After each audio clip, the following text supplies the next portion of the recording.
नमस्कार, विकास समाचारमध्ये आपले स्वागत। कर्ज वसुली केंद्राचे मालक व अन्य 2 जणांना छळवणुकीसाठी करण्यात आली अटक। बनावट कागदपत्रांवर सिम कार्ड जारी करून त्याचा वापर करून नागरिकांना आणि त्यांच्या ओळखीच्या व्यक्तींना अपमानास्पद आणि अश्लील भाषेत त्रास देण्यासाठी बँकांकडून आउटसोर्स केलेल्या कर्ज वसुली कॉल सेंटरच्या मालकासह 3घांना ठाणे गुन्हे शाखेच्या खंडणी विरोधी कक्षाने अटक केली आहे। या घोटाळ्याची माहिती देताना DCP गुन्हे शिवराज पाटील म्हणाले की एका मराठी चित्रपट दिग्दर्शकाच्या पत्नीला विविध मोबाईल क्रमांकावरून शिवीगाळ आणि अश्लील कॉल आल्यानंतर संपूर्ण रॅकेटचा पर्दाफाश झाला।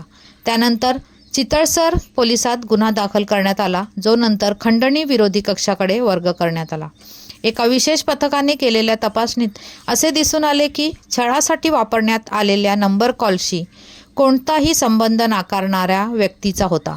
अधिक चौकशी केली असता या व्यक्तीकडे आरोपी 33 वर्षीय राहुल दुबे याचे नाव दिले आणि सांगितले की त्यानेच त्याला सिम कार्ड दिले आहे।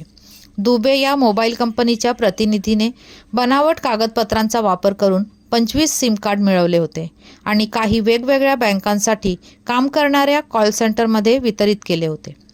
दुबेने कथितपणे कर्जवसुली कॉल सेंटरला ग्राहकांच्या नावाने अनेक सिम कार्ड जारी केले, असे पोलीस अधिकारी म्हणाले।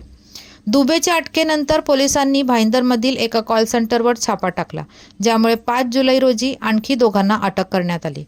कॉल सेंटरचा मालक 29 वर्षीय शुभम कालीचरण ओझा आणि 33 वर्षीय अमित मंगला पाठक व एक टेलिकॉलर असे आरोपीचे अनेक वित्तीय संस्थांशी करार होते, ज्यात 2 उच्च खाजगी बँका तसेच एका वित्तीय संस्थेचा समावेश आहे।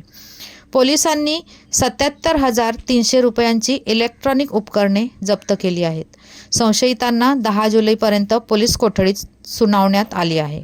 कर्जवसुली एजंटांकडून छळ किंवा अपमानास्पद कॉल आल्यास स्थानिक पोलीस ठाण्यात तक्रार करावी, असे आवाहन ठाणे शहर पोलीस प्रमुख आशुतोष डुंबरे यांनी नागरिकांना केले आहे। धन्यवाद। वसईहून मी शहनाज शेख, विकास समाचार। चॅनलला लाईक, शेअर, सबस्क्राईब जरूर करा।